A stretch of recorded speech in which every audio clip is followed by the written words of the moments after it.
quick question. What's the difference between a college and a university? I'm going to talk about that in this video here, as well as the other types of colleges in higher education. So stay tuned.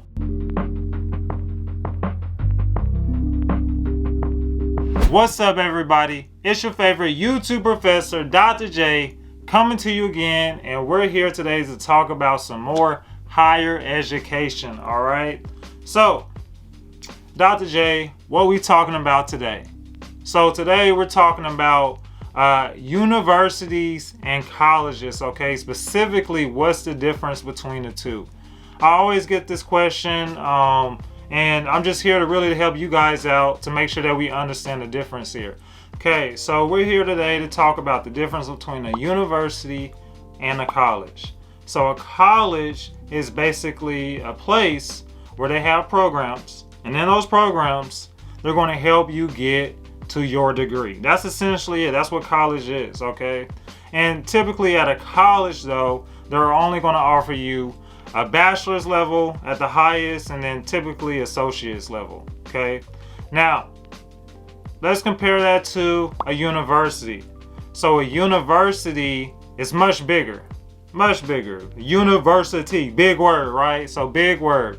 So university is comprised of smaller colleges. That's how you want to think about university versus colleges. All right, university is just bigger. So since it's bigger, it's going to have multiple colleges comprising it to form that university. And because of this, they're able to offer, right, more majors, more degrees, just more of everything. Okay, so it's a bigger institution. They also offer associates.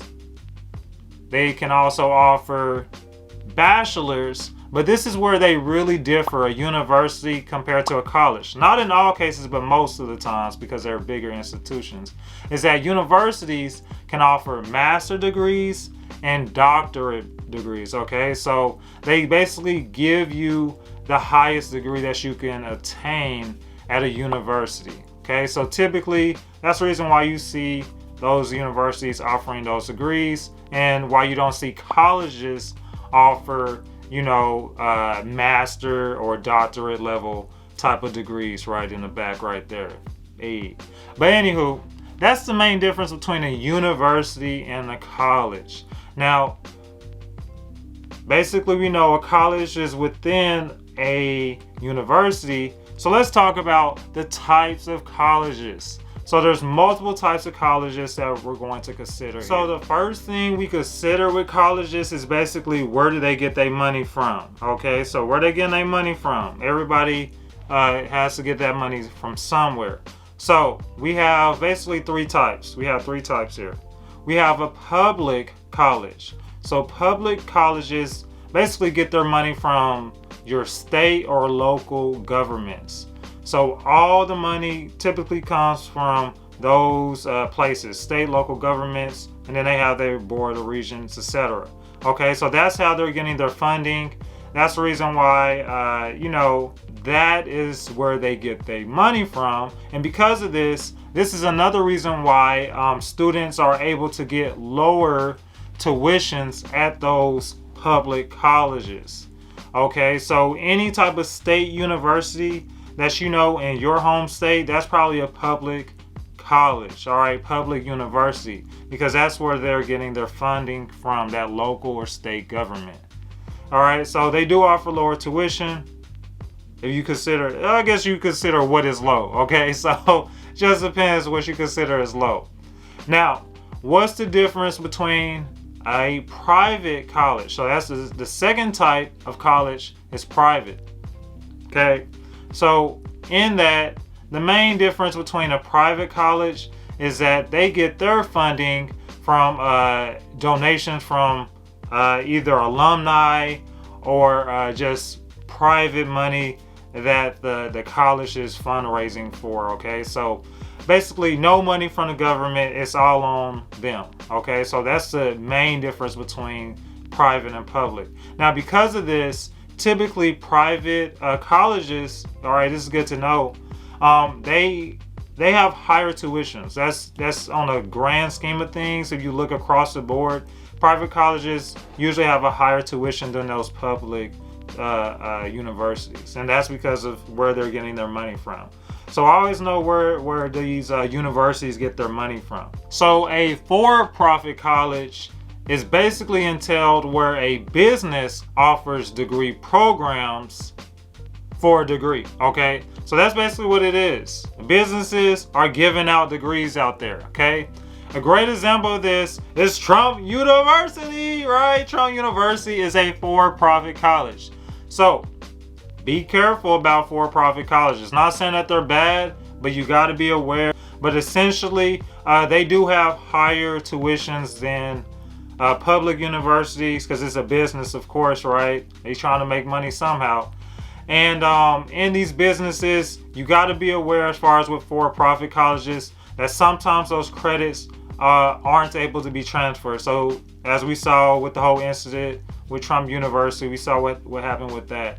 Probably some other examples of this, and this is kind of the new age way of thinking for-profit colleges, is basically all those people on Instagram, basically with those universities. Yeah, that's kind of a for-profit college, all right? They're not necessarily giving you a degree, but they're giving you some type of certificate in some type of way. So this is that new age type of thing that's really started coming around in the past 20-30 years. But since the online business has really been booming lately, we're probably going to see more of these for-profit colleges. With colleges, there's usually a time period that you can get your degree in, okay? Typically 2 to 4 years is the normal, okay? Some people might take 5 to 7, depending on what you're doing with your life. All right, that's a whole nother story. But okay, so there's 2-year and 4-year colleges. So typically the 4-year colleges are your universities, you know, your liberal arts colleges, those type of things. And we're going to talk further more about these 4-year colleges. And then to compare that to, you got 2-year colleges. So those are like your VOTEX, your community colleges, you know, those type of places. And we're going to talk about these colleges in a couple of minutes, all right? So first up, we got liberal arts colleges, okay? So these are typically 4-year schools, and they basically offer degree programs in like math, science, literature, history, you know, majority of the, you know, the normal standard type of things for degrees that you can get at liberal arts schools. They're typically smaller too, so they're on a small scale. And then, you know, most of the liberal arts probably are private. Most of them, I wouldn't say all of them, but there are a good majority of them are private, you know, a little fancy with it. But yeah, so they're private schools usually, and then you could get most degrees there. Typically you max out at bachelor degrees if you go to a liberal arts school. So but yeah, they're a nice school, nice place if you want to get a bachelor's from as well. A community college. So let me give you some pro tips about community colleges, okay? So community colleges, let me tell you, you can get your associate's degree from a community college, just like the other universities and colleges, okay? However, the thing is, community colleges are really affordable. That's all I can say, guys. It's super you can afford this, okay? You go to community college, you can afford it. Your local community college is your best gateway into higher education, all right? That's just a pro tip, man. I feel like more people should really understand it, and really just don't frown at the community college, all right? Tuition is high across all the boards, no matter where you go to school. So we got to think about where your money's going. So let me talk about, just real fast, a benefit for a community college. Basically, right, you can get your associate's degree, and then you can transfer to that public university that you want to go to, okay? Whatever state universities, wherever you're at, all right? So if you're California, you could go to your local community college and then transfer out to USC or UCLA or something like that, okay? Because 9 out of 10 times those credits are transferable, okay? So to be honest, everybody's kind of taking the same stuff those first 2 years of college, I don't know why people don't tell you guys that, but you kind of take all the same basics your first 2 years. So do you want to spend $50,000 or do you want to spend $5,000? Okay, so just up to you guys, totally how you want to do it, but that's just some things I always tell about community colleges. So another 2-year college, so are vocational, technical, and career colleges. Okay, so these are the schools, the college that are basically very specific. Okay, so if you go here, you're getting something particular in whatever career, so you're very focused. So this is like if you're trying to be a chef with it, okay, you're going to go to a culinary school there, or if you're trying to just do anything just straightforward, so a plumber, if you're trying to be a plumber or anything like that, that's your best bet. Just go to a VOTEC type of school and get that, if it's an associate's degree or a certificate. Just like with community colleges, you could get certificates there too. We got the specialized type of focus schools. Okay, so this is the type of colleges that have a special focus. Specifically, and there's multiple of these. I'm not going to cover all these. I will cover one of them just because I went to one of them. All right, so we got like for instance, the single gender school. So that's basically like if your school is all male or all female. There's tons of examples. There's still schools like that, still universities out there like that. Typically they're on the smaller end, but hey, if you're trying to go to an all male school or if you're trying to go to an all female school, just because you being around the other sex is going to make you unfocused, go for that. That's perfectly fine. Then you have art colleges. So art colleges typically just focus on the arts. So that's anything from music, playing the trumpet, playing an instrument. I can't play any instruments. I really wish I could. But those type of things, theater, just literally focusing on the arts. So if you're trying to go to a school where you're trying to become a ballet dancer, you might want to hit up an art school or something like that specifically for those things. Now the other type of colleges is like your religious based colleges. So those are like your Mormon schools up there in Utah, or like was it BYU? Yeah, so those type of schools, or the Christian type of schools, if you anything see like that, anything Baptist or those sort.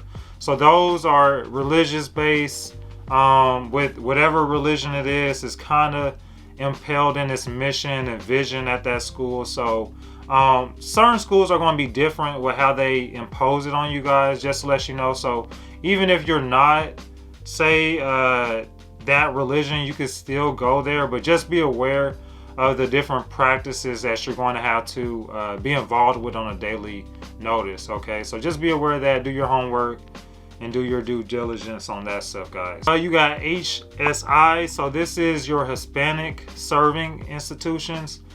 This is typically where the population is probably like a quarter of the population is Hispanic. So literally cater towards that type of culture. And then another college, and this is a college that I attended, is your HBCUs.